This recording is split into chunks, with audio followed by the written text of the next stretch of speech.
ನಮಸ್ಕಾರ ವೀಕ್ಷಕರೇ. ಭಾರತದಲ್ಲಿ ಬುಲ್ಡೋಸರ್ ರೂಲ್ಸ್ ಜಾರಿಗೆ ತಂದ ಯುಪಿ ಸಿಎಂ ಯೋಗಿ ಆದಿತ್ಯನಾಥ್ಗೆ ಕಾನೂನಾತ್ಮಕವಾಗಿ ಬಹುದೊಡ್ಡ ಗೆಲುವಾಗಿದೆ. ಸಮಾಜಘಾತುಕರಿಗೆ ಸರಿಯಾದ ಶಿಕ್ಷೆ ಕೊಡಬೇಕು ಅಂತ ಈ ನಿಯಮ ಜಾರಿಯಾಗಿತ್ತು. ಆದರೆ ದುಷ್ಟರಿಗೆ ಇಂಥ ಶಿಕ್ಷೆ ಕೊಡಬಾರದು ಅಂತ ಕೆಲವರು ಕೋರ್ಟ್ನಲ್ಲಿ ಅರ್ಜಿ ಹಾಕಿದ್ರು. ಆದರೆ ಕೊನೆಗೂ ಬುಲ್ಡೋಸರ್ ಬಾಬಾಗೆ ಸುಪ್ರೀಂ ಕೋರ್ಟ್ ಅಸ್ತು ಅಂದಿದೆ. ಆದರೆ ಟರ್ಮ್ಸ್ ಅಂಡ್ ಕಂಡೀಷನ್ಸ್ ಅನ್ನೋ ಹಾಗೆ ಒಂದಷ್ಟು ವಿಚಾರಗಳನ್ನ ನೆನಪಿನಲ್ಲಿಟ್ಟುಕೊಂಡು ಈ ಡ್ರೈವ್ ನಡೆಸಿ ಅಂತ ಸಲಹೆ ಸೂಚನೆ ಕೊಟ್ಟಿದೆ. ಇನ್ನೊಂದೆಡೆ ಅತ್ತ ಅಸ್ಸಾಂನಲ್ಲಿ ಬುಲ್ಡೋಸರ್ ರೂಲ್ಸ್ ಮೂಲಕ ಸದ್ದು ಮಾಡ್ತಾ ಇರೋದು ಸಿಎಂ ಹಿಮಂತ್ ಬಿಸ್ವಾ ಸರ್ಮಾ. ಬರೋಬ್ಬರಿ 2100 ಕೋಟಿ ಮೌಲ್ಯದ ಡ್ರಗ್ಸ್ ದಂಧೆಯನ್ನ ಅಸ್ಸಾಂ ಪೊಲೀಸರು ಭೇದಿಸಿದ್ದು, ಖುದ್ದು ಶರ್ಮಾ ಆ ಡ್ರಗ್ಸ್ ಮೇಲೆ ಬುಲ್ಡೋಸರ್ ಹರಿಸಿದ್ದಾರೆ. ಇದನ್ನು ಕೂಡ ಕೆಲವರು ವಿರೋಧಿಸಿ ಕೋರ್ಟ್ ಮೆಟ್ಟಿಲೇರಿದ್ದಾರೆ. ಹಾಗಿದ್ರೆ ಸುಪ್ರೀಂ ಕೋರ್ಟ್ ಹೇಳಿದ್ದೇನು, ಇನ್ನು ಮುಂದೆ ಬುಲ್ಡೋಸರ್ ಆಟ ಹೇಗಿರಲಿದೆ, ಇದೆಲ್ಲವನ್ನ ಒನ್ ಬೈ ಒನ್ ವಿವರಿಸ್ತಾ ಹೋಗ್ತೀವಿ. ಈ ವಿಡಿಯೋವನ್ನ ತಪ್ಪದೆ ಕೊನೆ ತನಕ ನೋಡಿ. ಅದಕ್ಕೂ ಮುನ್ನ ಮೀಡಿಯಾ ಮಾನ್ಸ್ಟರ್ ಚಾನಲ್ ಅನ್ನ ತಪ್ಪದೆ ಸಬ್ಸ್ಕ್ರೈಬ್ ಮಾಡಿ. ಎಸ್, ಕಾಲ ಬದಲಾಗ್ತಾ ಇದೆ. ದಿನ ದಿನಕ್ಕೂ ಭಾರತದಲ್ಲಿ ಅನ್ಯಾಯ ಅಕ್ರಮಗಳು ಹೆಚ್ಚಾಗ್ತಾ ಇವೆ.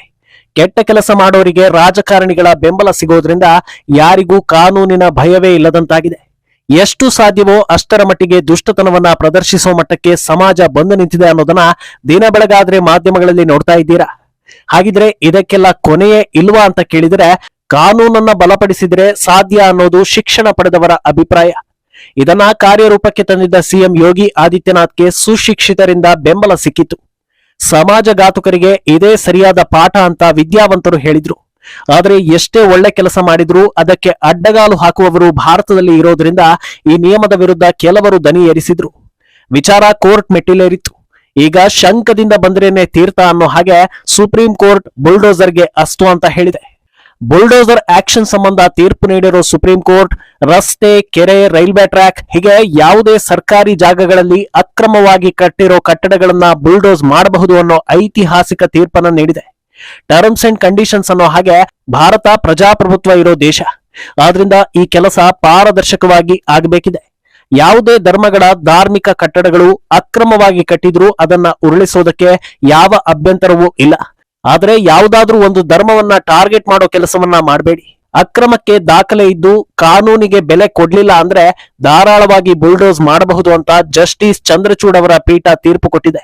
ಇದು ಸಿಎಂ ಯೋಗಿ ಸರ್ಕಾರಕ್ಕೆ ದೊಡ್ಡ ಗೆಲುವು ಅಂತ ಭಾವಿಸಲಾಗಿದ್ದು, ಪೆಟಿಷನ್ ಹಾಕಿದ್ದವರಿಗೆ ತೀವ್ರ ಮುಖಭಂಗ ಉಂಟಾಗಿದೆ. ಈ ಹಿಂದೆ ಈ ಕೇಸ್ ಕೈಗೆತ್ತಿಕೊಂಡಿದ್ದ ಸುಪ್ರೀಂ ಕೋರ್ಟ್ ವಿಚಾರಣೆ ಮುಂದುವರಿಸುವ ಹಿನ್ನೆಲೆ ಬುಲ್ಡೋಸ್ ಪ್ರಕ್ರಿಯೆಗೆ ತಾತ್ಕಾಲಿಕವಾಗಿ ತಡೆ ನೀಡಿತ್ತು. ಇಷ್ಟಕ್ಕೆ ಕೆಲವರು ಸಿಕ್ಕಾಪಟ್ಟೆ ಖುಷಿಯಾಗಿದ್ರು.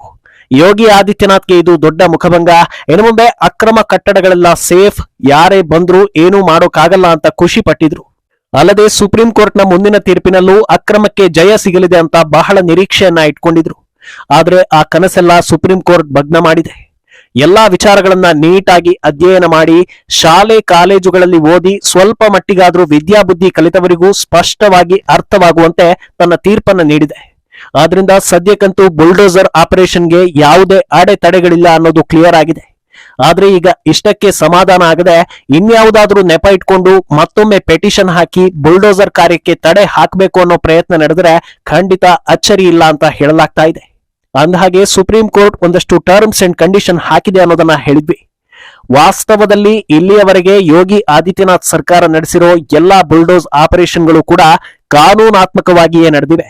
ಅಕ್ರಮ ಕಟ್ಟಡಗಳ ಬಗ್ಗೆ ಮಾಹಿತಿ ಸಿಗ್ತಾ ಇದ್ದ ಹಾಗೆ ಅದು ಅಕ್ರಮ ಅನ್ನೋದಕ್ಕೆ ಬೇಕಾದ ಎಲ್ಲಾ ಸಾಕ್ಷಿಗಳನ್ನ ಸರ್ಕಾರ ಸಂಗ್ರಹಿಸ್ತಾ ಇದೆ. ಬಳಿಕ ಕಾನೂನಾತ್ಮಕವಾಗಿ ಕೋರ್ಟ್ನಿಂದ ಒಂದು ನೋಟಿಸ್ ನೀಡಿ, ನಿಮ್ಮದು ಅಕ್ರಮ ಕಟ್ಟಡ, ಸರ್ಕಾರಿ ಜಾಗ ಅಥವಾ ಇನ್ನೊಬ್ಬರ ಜಾಗದಲ್ಲಿ ಅನುಮತಿ ಇಲ್ಲದೆ ಅಥವಾ ಬೇರೆ ರೀತಿಯಲ್ಲಿ ಕಟ್ಕೊಂಡಿದ್ದೀರಾ, ಇದು ನಮ್ಮ ದೇಶದ ಕಾನೂನಿಗೆ ವಿರುದ್ಧ. ಆದ್ರಿಂದ ಆದಷ್ಟು ಬೇಗ ಅದನ್ನ ತೆರವುಗೊಳಿಸಿ ಅಂತ ಸೂಚನೆ ಕೊಡ್ತಾ ಇದೆ.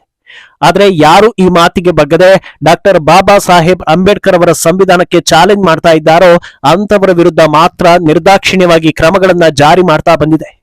ಅಂದಹಾಗೆ ಸುಪ್ರೀಂ ಕೋರ್ಟ್ ಇನ್ನೊಂದು ಮಾತನ್ನು ಕೂಡ ಹೇಳಿದೆ. ಅದೇನೆಂದ್ರೆ ಒಂದು ಸಮುದಾಯವನ್ನ ಟಾರ್ಗೆಟ್ ಮಾಡಬಾರದು ಅನ್ನೋದು. ಈಗಾಗಲೇ ಹೇಳಿದ ಹಾಗೆ ಎಲ್ಲಾ ದಾಖಲೆಗಳನ್ನ ಮುಂದಿಟ್ಟುಕೊಂಡೇ ಯೋಗಿ ಸರ್ಕಾರ ಈ ಆಪರೇಷನ್ ಮಾಡ್ತಾ ಬಂದಿದೆ ಅನ್ನೋದು. ಬಹುತೇಕ ಜನರು ಅಂದ್ಕೊಂಡಿರೋದೇನೆಂದ್ರೆ ಮುಸ್ಲಿಂ ಸಮುದಾಯವನ್ನ ಗುರಿಯಾಗಿಸಿಕೊಂಡು ಈ ಆಪರೇಷನ್ ನಡೀತಾ ಇದೆ ಅನ್ನೋದು. ಆದ್ರೆ ವಾಸ್ತವದಲ್ಲಿ ಹಾಗಾಗಿಲ್ಲ. ಈ ಹಿಂದೆ ನಡೆದಿರೋ ಬುಲ್ಡೋಸ್ ಗಳನ್ನ ನೋಡಿದರೆ ಯಾರೆಲ್ಲ ಕೊಲೆ, ದರೋಡೆ ಅಥವಾ ಇತರೆ ಅಪರಾಧಗಳಲ್ಲಿ ಭಾಗಿಯಾಗಿರ್ತಾರೋ ಅವರು ವಾಸಿಸೋ ಸ್ಥಳವನ್ನ ಮೊದಲು ಚೆಕ್ ಮಾಡ್ತಾ ಬರ್ತಾರೆ. ಅದು ಅಕ್ರಮ ಅಂತ ಗೊತ್ತಾದ್ರೆ ಹಿಂದೂ ಮುಸ್ಲಿಂ ಅನ್ನೋ ಯಾವ ಮುಲಾಜು ಕೂಡ ಇಲ್ಲದೆ ಡೆಮಾಲಿಷನ್ ಮಾಡಿರೋ ಉದಾಹರಣೆಗಳಿವೆ. ಆದ್ರೆ ಹೆಚ್ಚಿನ ಕ್ರೈಮ್ ಹಾಗೂ ಅಕ್ರಮಗಳು ಕಾಂಗ್ರೆಸ್ ವೋಟ್ ಬ್ಯಾಂಕ್ ನಿಂದ ಆಗಿರೋದ್ರಿಂದ ಅದು ಹೈಲೈಟ್ ಆಗ್ತಾ ಇದೆ ಅಂತ ಹೇಳಲಾಗ್ತಾ ಇದೆ. ಇನ್ನೂ ಬೆಸ್ಟ್ ಎಕ್ಸಾಂಪಲ್ ಅಂದ್ರೆ ಅದು ರೌಡಿ ಶೀಟರ್ ಹಾಗೂ ಡಾನ್ ವಿಕಾಸ್ ದುಬೆ ಕೇಸ್.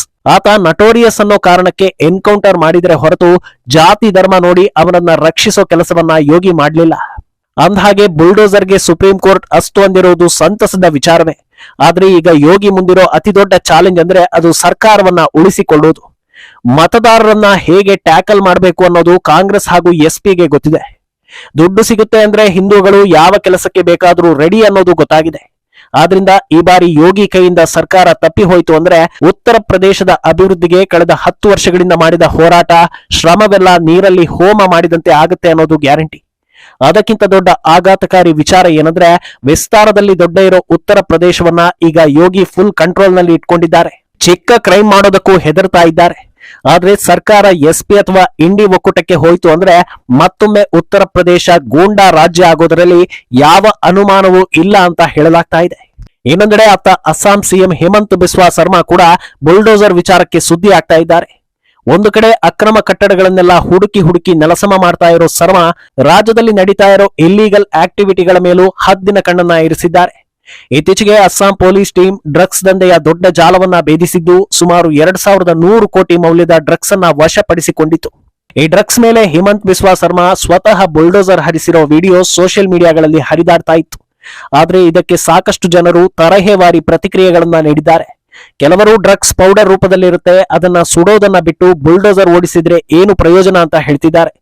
ಇನ್ನು ಕೆಲವರು ಹೇಮಂತ್ ಬಿಸ್ವಾ ಸರ್ಮಾಗೆ ಲೈಸೆನ್ಸ್ ಇದೆಯಾ ಅನ್ನೋದನ್ನ ಮೊದಲು ಚೆಕ್ ಮಾಡಿ ಅಂತ ಹೇಳ್ತಿದ್ದಾರೆ. ಆದ್ರೆ ವಾಸ್ತವ ಏನಂದ್ರೆ ಹೇಮಂತ್ ಬಿಸ್ವಾ ಸರ್ಮಾ ಬುಲ್ಡೋಸರ್ ಓಡಿಸಿದ್ದು ಸಾಂಕೇತಿಕವಾಗಿ ಅಷ್ಟೇ. ಅದಾದ ಬಳಿಕ ಆ ಡ್ರಗ್ಸ್ ಅನ್ನ ಪೊಲೀಸ್ ಇಲಾಖೆ ನಾಶ ಮಾಡಿದೆ ಎನ್ನಲಾಗ್ತಾ ಇದೆ. ಅಲ್ಲದೆ ಸತತವಾಗಿ ಬುಲ್ಡೋಸರ್ ಡ್ರೈವ್ ನಡೆಸ್ತಾ ಇರೋ ಹೇಮಂತ್ ಬಿಸ್ವಾ ಸರ್ಮಾ ವಿರುದ್ಧ ಪೆಟಿಷನ್ ಕೂಡ ಹಾಕಲಾಗಿತ್ತು.